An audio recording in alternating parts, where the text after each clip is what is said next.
Alright, just as I promised, I said I would give you guys the final reveal. This is what the fence looks like now, put together. I did utilize a web spinning tool that uses hot glue and compressed air. That's how I was able to get that web effect on the fence boards here. And everything's staked in and held together with the pins that I have. Now there was a couple of spots that I utilized a stake and just a couple of pieces of tape, but that was pretty much it. It is pretty windy. I think it's like 20 miles per hour outside.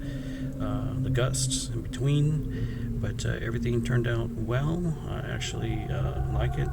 The interesting part is when to take it all down after I get done. So, but take a look at it. I hope you guys like it, enjoy it. And that is a candy slide right there, as you see.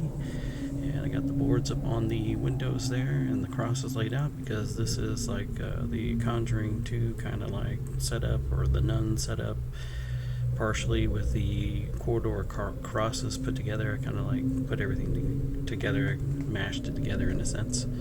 So, as you can see, got the crosses up there, the picture or my painting back there. And crosses are laid out, jack-o'-lanterns are out, fog machines set up. Just waiting. We're hours away from here starting. We've got a few things to do and get dressed, and that's it. And I'll be having fun, handing out candy at a distance for social distancing, because hey, I want to be protective in a way. Hey, I don't know about you guys, but just want to be protective for everybody, let's say, even myself.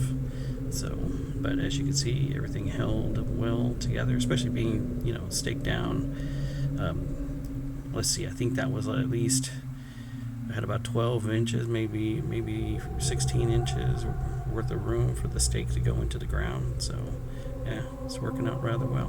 So, hope you guys like this, and I wish you well on your project. Please enjoy the rest of the video, and like and subscribe. So.